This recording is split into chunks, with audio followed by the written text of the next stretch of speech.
Shalom, povo de Deus, tudo bem? Graças a Deus estamos juntos mais uma vez para a gente compartilhar da palavra, para a gente ter esse tempo maravilhoso de entrega da vida da gente, de adoração ao nosso Deus. Vamos orar? Vamos começar esse tempo bom orando ao nosso Deus. Pai, a gente quer te louvar, Deus, e te agradecer por esse tempo tão maravilhoso que o Senhor tem proporcionado para a gente, Deus, de deleite na tua palavra, Deus, de adoração verdadeira, Pai, e de clamor profundo da nossa alma aqui.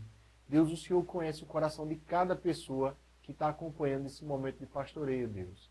E o Senhor sabe, Pai, quem precisa ouvir essa mensagem e quem precisa, Deus, estreitar ainda mais o laço contigo. Eu quero te pedir agora, Pai, do fundo do coração, vai lá, Pai, na casa de cada um, no coração, na intimidade de cada um, Deus, e faz algo novo, Pai, uma transformação, algo diferente, meu Deus.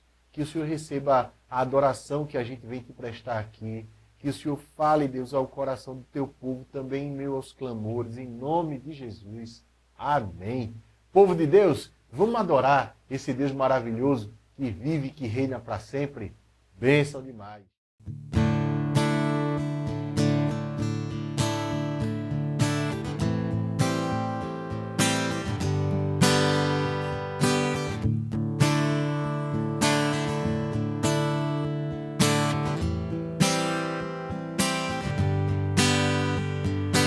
Louvor e honra, poder e glória pertencem ao nosso Deus. Todos os povos, tudo que existe, louvem ao eterno Deus. Toda língua confessará tua grande glória, todo joelho se dobrará.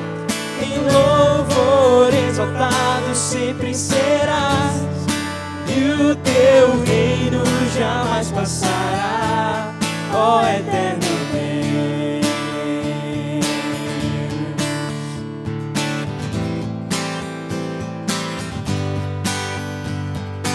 Louvor e honra, poder e glória pertencem ao nosso Deus. Todos os povos, tudo que existe, louvem ao eterno Deus. Toda língua confessará tua grande glória, todo joelho se dobrará. Em louvor exaltado sempre serás, e o teu reino jamais passará. Toda língua confessará tua grande glória, todo joelho se dobrará. Em louvor exaltado sempre serás, e o teu reino jamais passará, ó eterno Deus.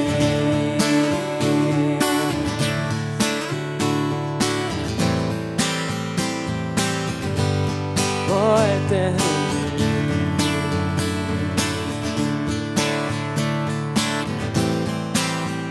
Teu reino será para sempre.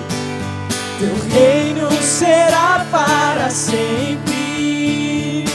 Cantem ao eterno Deus, pois nada consegue se comparar.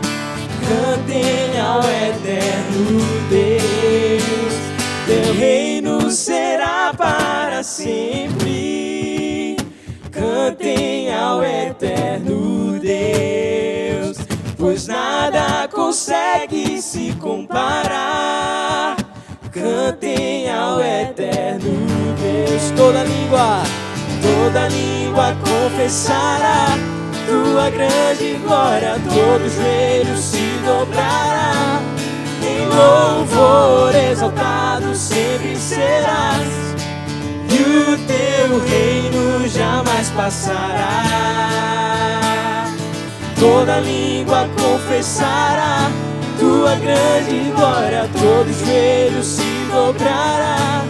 Em louvor exaltado sempre serás, e o teu jamais passará, ó eterno Deus. Ó eterno Deus.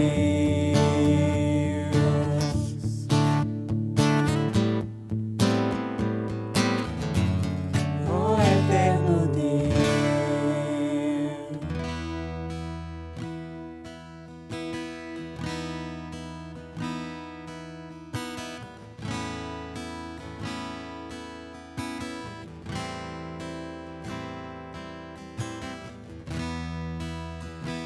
Precioso sangue, minha vida mudou, meus pecados e culpas lavou, deixando pra trás meu passado sem Deus.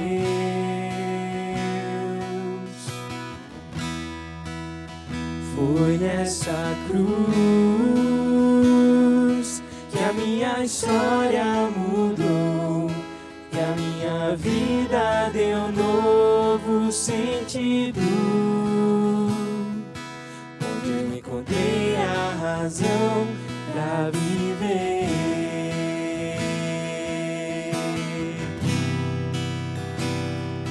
Jesus,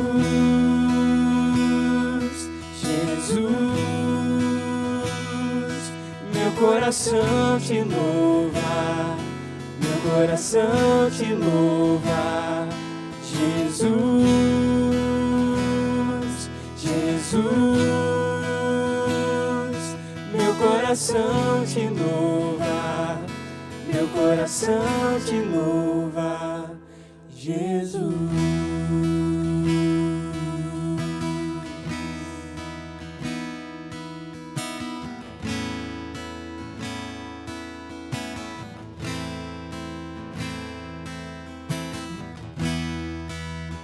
Precioso sangue, minha vida mudou, meus pecados e culpas lavou, deixando pra trás meu passado sem Deus.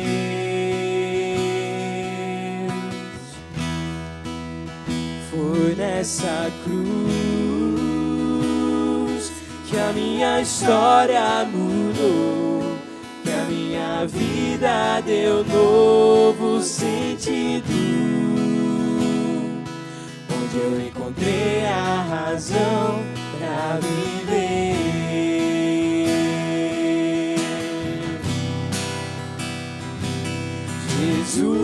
Jesus, Jesus,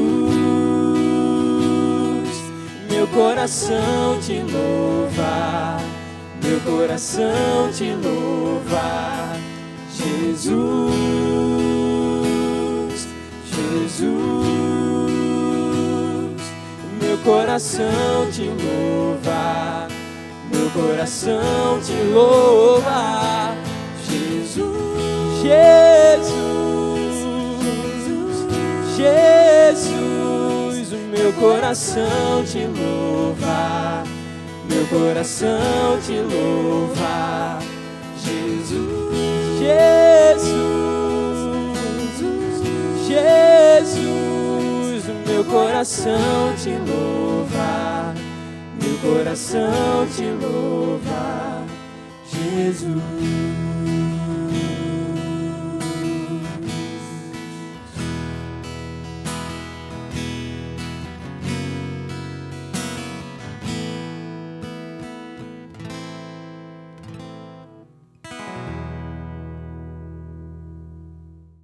Povo de Deus, o texto da gente hoje está no segundo livro de Samuel, no capítulo 4.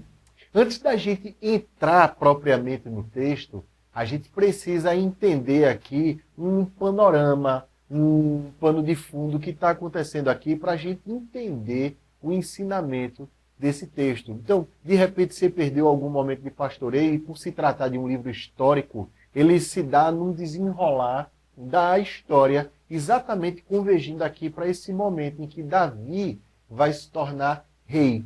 Só que a gente tem que entender que Saul tinha morrido há pouco tempo. Isso fez o reino de Israel, que era uma novidade, Saul foi o primeiro rei, entrar numa área de turbulência, digamos assim, de muitas incertezas. Então, Davi ascende ao trono. Só que a essa altura do campeonato, Davi, ele não era rei de todo Israel, senão da porção sul do território, que era o território chamado, majoritariamente, que era a maior parte, de Judá.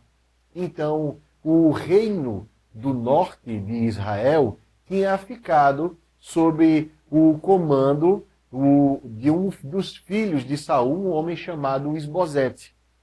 Isso acontece não por vontade de Deus, mas através da vontade humana. Havia um general de Saul que o colocou assim como rei, Isbosete como rei, só que esse general, de nome Abner, ele é assassinado.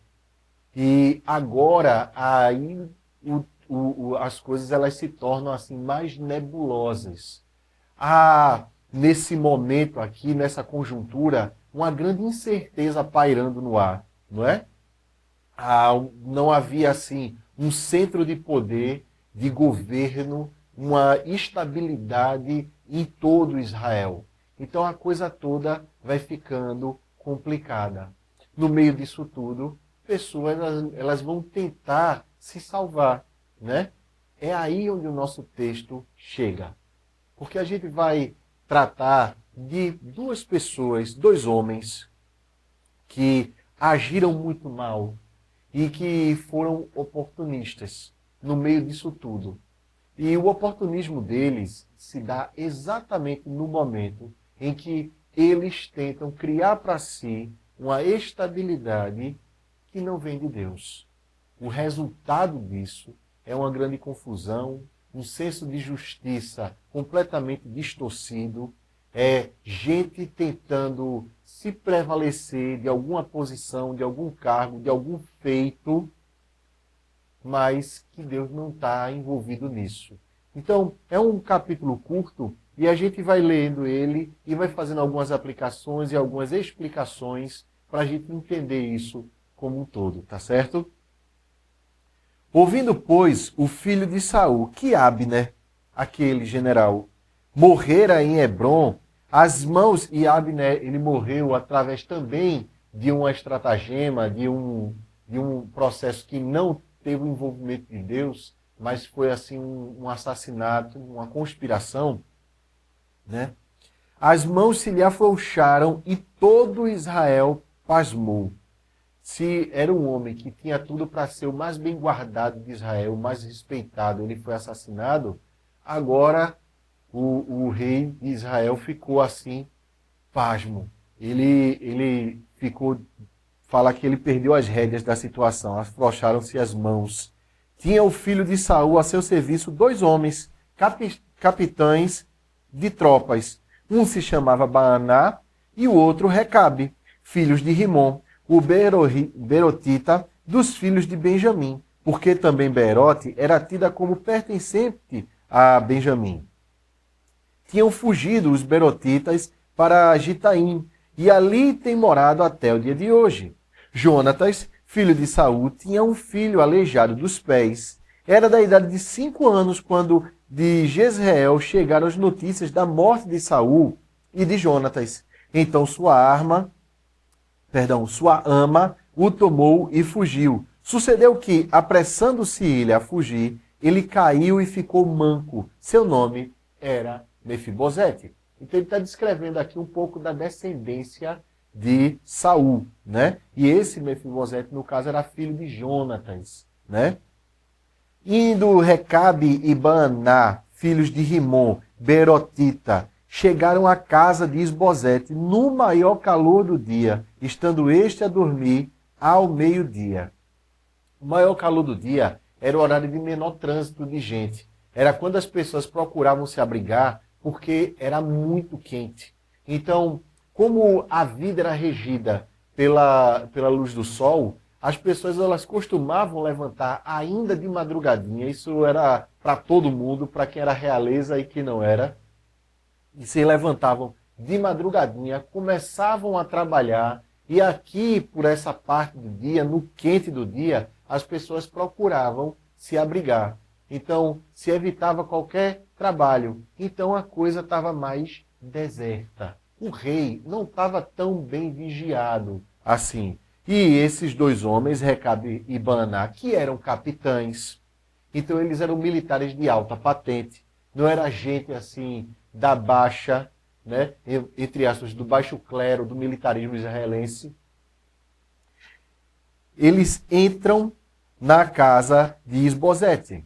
Diz assim, versículo 6, ali entraram para o interior da casa, como que vindo buscar trigo, e o feriram no abdômen. Recabe e Baaná, seu irmão, escaparam. Eles entraram, né? Como quem vai buscar trigo, sabe? Talvez carregando sacos, escondendo suas armas, né? E entraram na casa, e porque tinham acesso à casa livre, eles matam, perfurando o abdômen do rei. Tendo eles entrado na casa, estando ele no seu leito, no quarto de dormir, feriram-no e o mataram. Cortaram-lhe depois a cabeça e a levaram, andando toda a noite pelo caminho da planície. Então eles entram escondidos, fazem o assassinato, saem de lá escondidos e andam durante toda a madrugada por um lugar ermo, por uma planície. Trouxeram a cabeça de Isbosete ao rei Davi, a Hebrom, e lhe disseram, eis aqui a cabeça de Isbosete, filho de Saul, teu inimigo, que procurava tirar-te a vida. Assim o Senhor vingou hoje ao rei, meu senhor, de Saul e da sua descendência. Está armado o quadro do oportunismo. Eram dois homens que deveriam ser fiéis a Isbosete. Quando eles viram a conjuntura se armando, Abner, o seu capitão, o seu general, melhor dizendo, estava morto, Isbosete perdeu a rédea da situação, afrouxaram-lhe as mãos, né? Então ele meio que perdeu o controle de tudo. Esses dois homens, vendo essa área cinzenta, esse vácuo de poder que poderia existir, essa falta de segurança, eles disseram, a gente tem que de alguma forma se garantir aqui.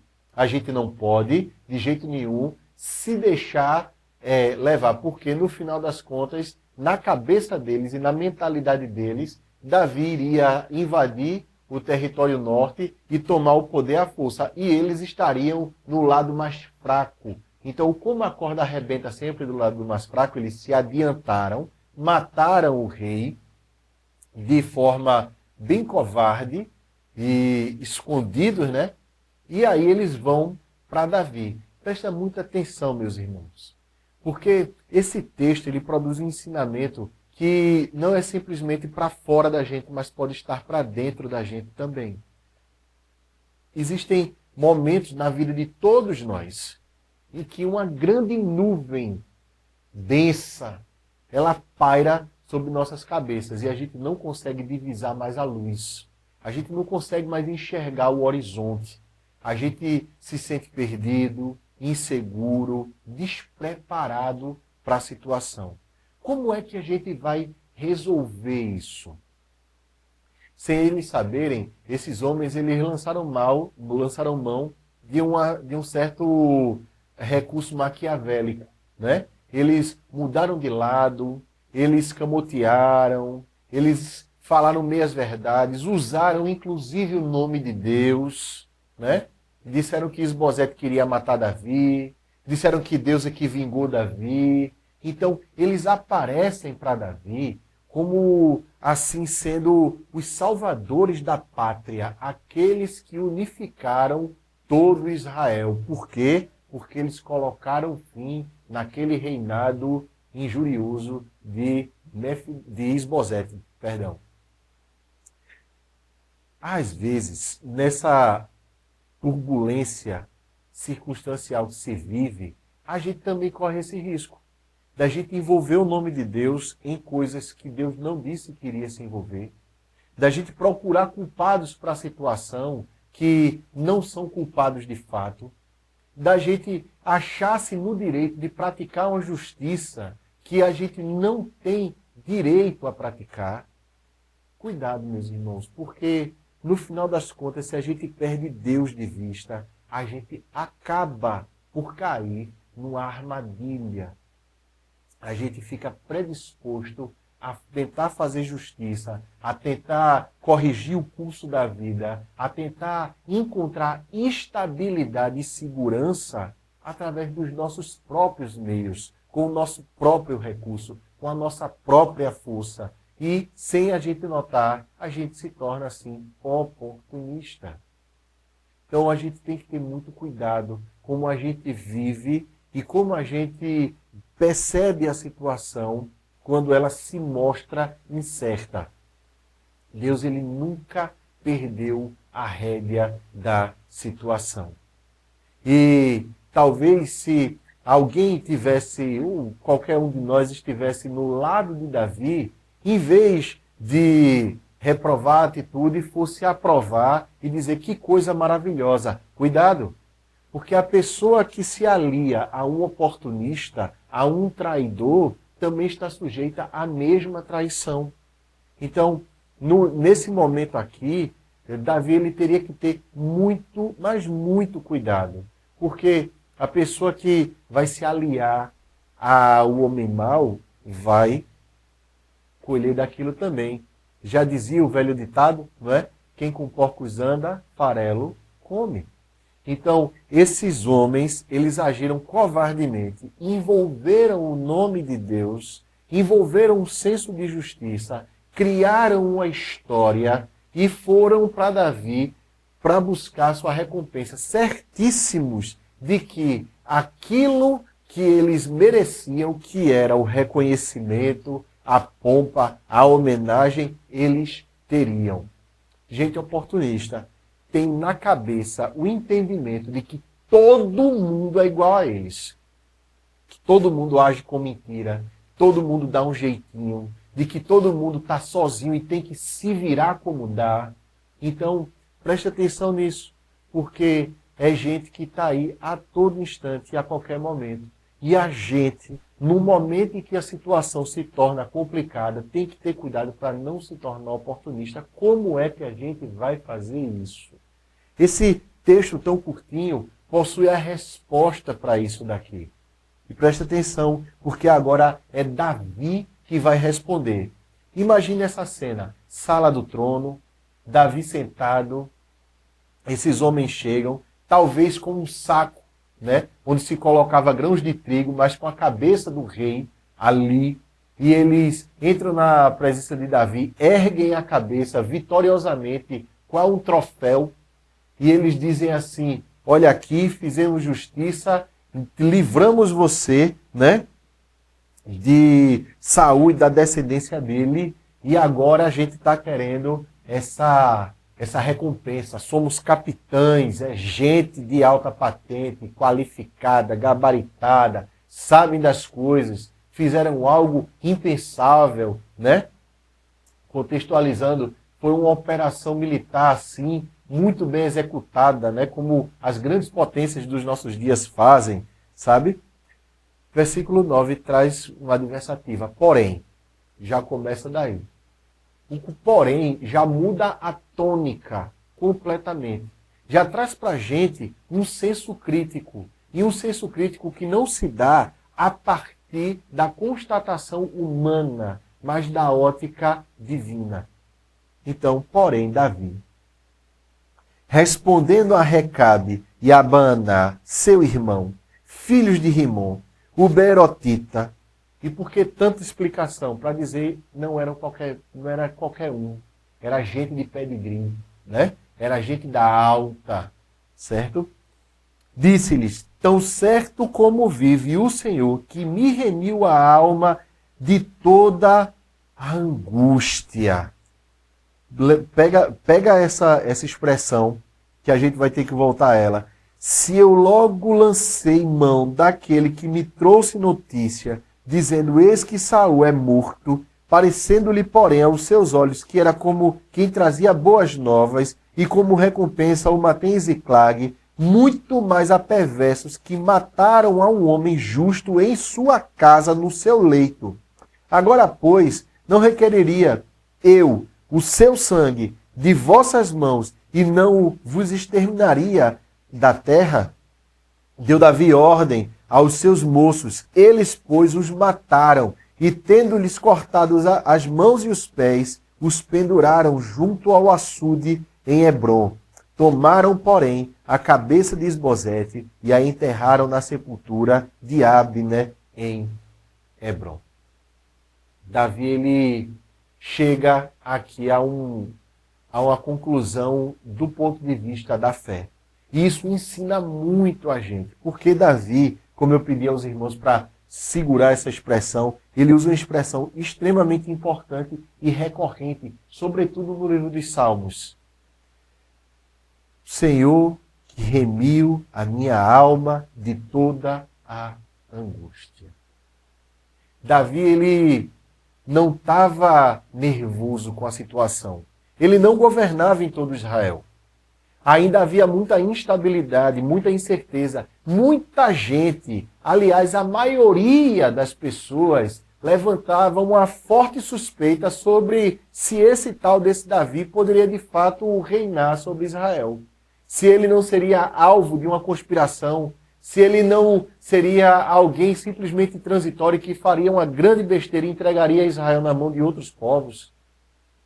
Davi estava sob suspeita. Davi estava no banco dos réus. No entanto, Deus está sobre Davi.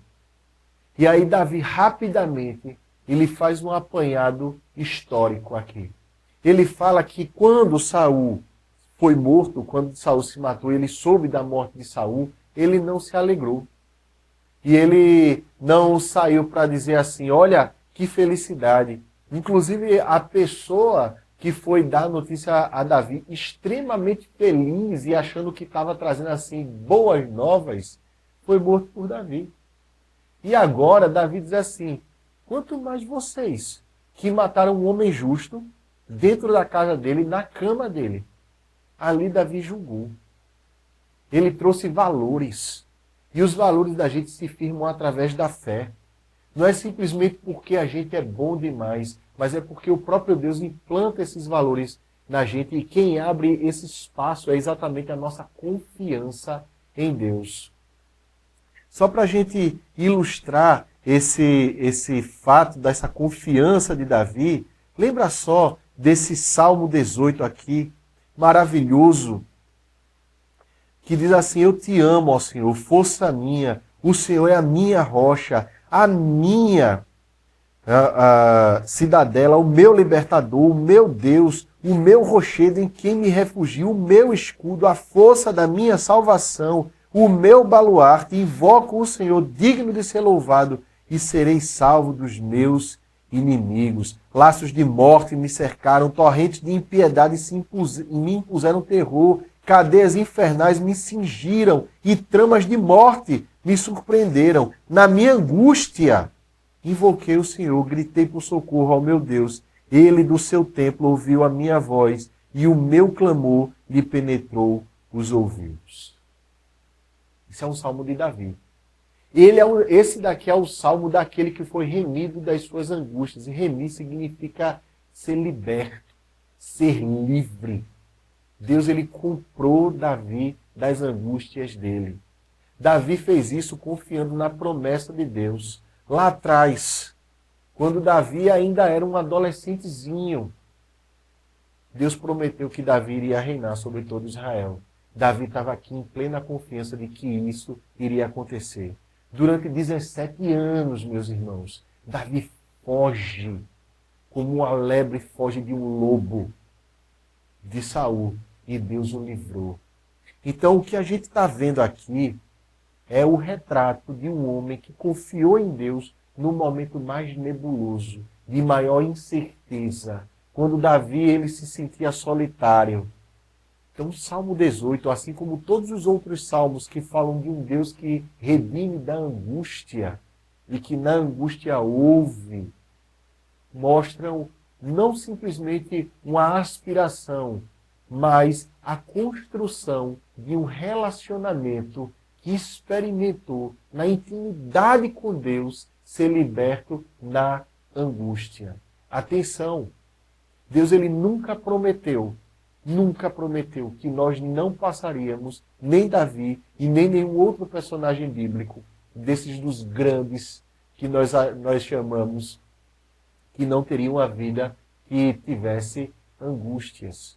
Deus disse, garantiu, no mundo, Jesus falou, no mundo passareis por aflições, mas tende bom ânimo, eu venci o mundo. Essa é uma verdade que vale para Davi, vale para cada um de nós. Então, no momento da angústia, no momento onde tudo parece incerto, no momento, inclusive, que você se vê cercado por pessoas oportunistas, por gente falsa, que você não pode confiar em ninguém e o terreno todo parece movediço, é exatamente aí onde a gente para e lembra que quem redime a gente da nossa angústia, quem socorre a gente no meio da nossa angústia, é o Senhor, não são as circunstâncias favoráveis. E é exatamente aí onde as virtudes, o fruto do Espírito, aquilo que vem de Deus, brota de dentro da gente. E a gente encontra paz no meio de uma grande turbulência da vida. Então, meus irmãos, a gente está vendo aqui esse Davi, que tinha tudo agora para dizer assim, que bom, vamos celebrar aqui, e fazer uma aliança humana, e dizer assim, olha, vou alçar vocês dois a generais da guarda, porque vocês unificaram Israel. Em outras conjunturas, em outros lugares, esses homens seriam ovacionados. Eles receberiam medalhas, louvações, eles receberiam grandes recompensas. No reino de Deus a coisa funciona diferente. Nós não vivemos de acordo com o mundo, mas o justo viverá pela fé. E é exatamente aí onde a gente se agarra. E é aí onde Davi se agarrou. E aí Davi disse assim, olha, se alguém tem que me fazer justiça, se alguém tem que me garantir o reinado, esse alguém é Deus, não são vocês. Então Davi rapidamente sustenta aqueles dois, manda os executar, manda pendurá-los, tira as mãos e os pés, isso era um recado fortíssimo para dizer, olha só o que acontece com quem vai de encontro à vontade de Deus. Eles foram executados e Davi ele faz agora justiça a Isbosete. Ele enterra Isbosete com honrarias, né? com toda a pompa, todo o respeito. E isso faz também surgir valor. Valor por aquele que passou. Porque, no final das contas, Isbosete era descendente de Saul. E quem ungiu Saul rei foi Deus.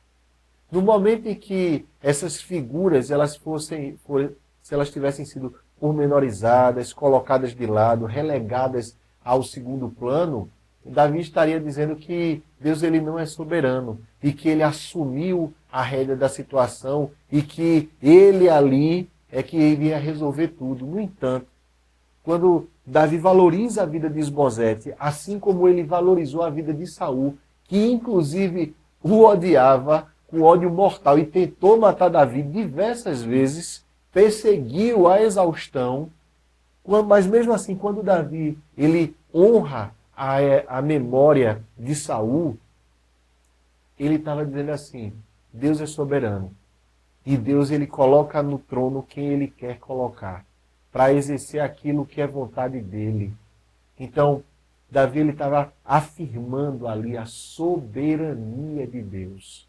Isso deve fazer a gente refletir também, que no momento da nossa tribulação, da nossa angústia, quando o nosso coração quiser dar um sobressalto de ansiedade, você já teve essa sensação tão pavorosa do coração meio que perder assim o rumo e se entregar à ansiedade? É exatamente aí, na nossa vulnerabilidade, que a gente deve clamar a Deus. É exatamente aí, na nossa fraqueza, que a gente se derrama aos pés do nosso Deus e diz assim: o Senhor está aqui comigo, o Senhor pode resolver.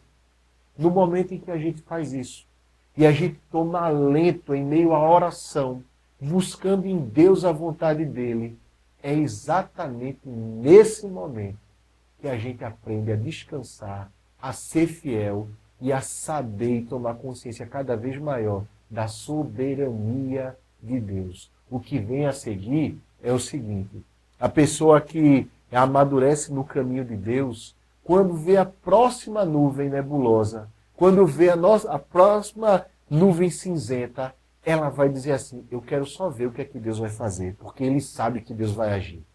Ele sabe que quando o nosso Deus age, não há quem impeça.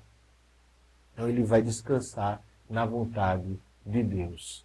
Resumindo, esse texto ele produz para a gente a reflexão sobre dois extremos diante das circunstâncias incertas da vida. Por um lado, a gente tem gente oportunista que na hora da incerteza tenta se salvar e abre mão dos seus valores, abre mão dos seus princípios, sobre todas as coisas, peca por não confiar na soberania de Deus.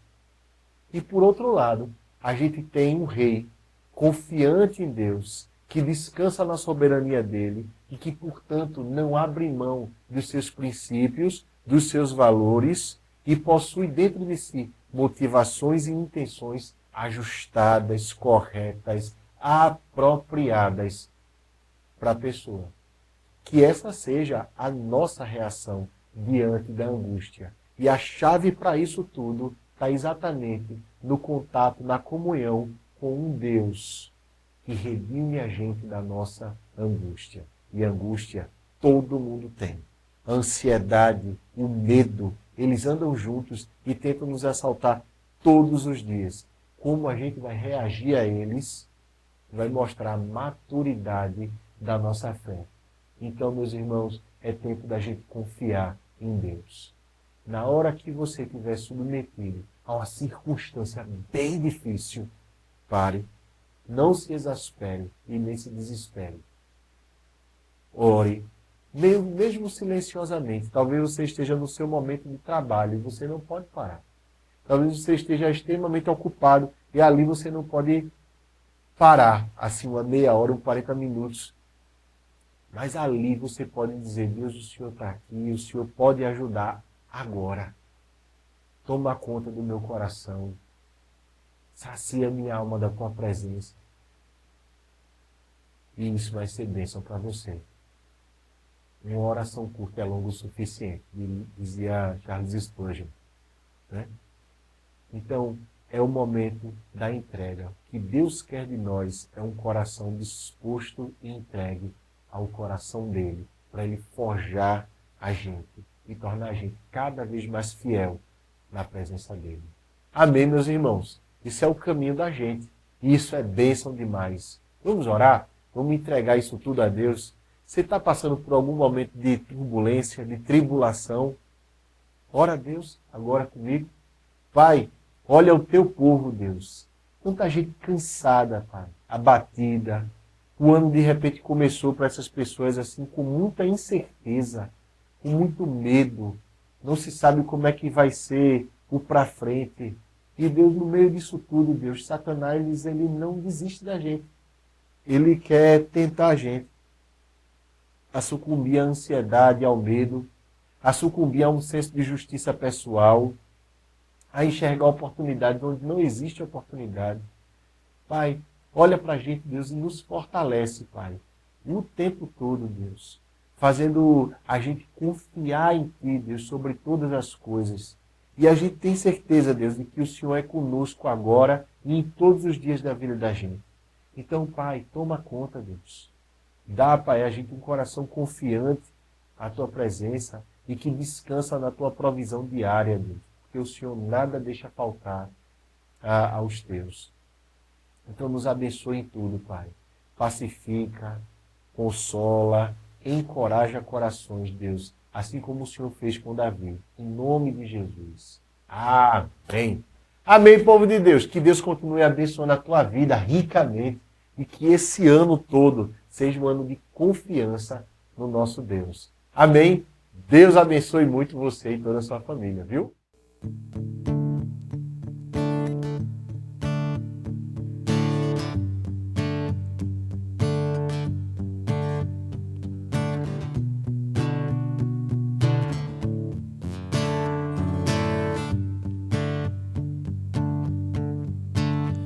Sou grato por tudo que tenho, um tesouro maior desse mundo me foi dado como herança eterna. Prova de um amor tão profundo. Tenho vida, alegria em todo tempo. Tenho amigos, família, muitos irmãos. Foi Jesus, meu amigo verdadeiro, que fez tudo ao me dar a salvação.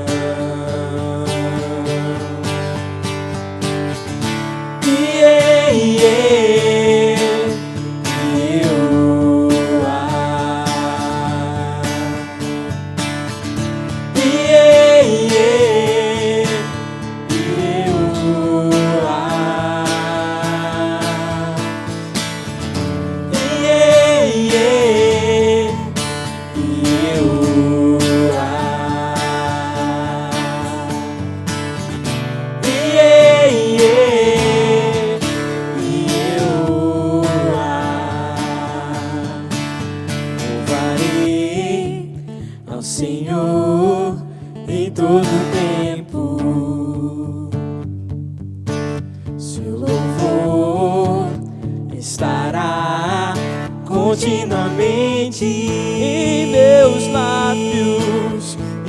lábios e também no coração.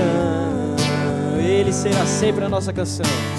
Jesus Cristo será sempre minha canção.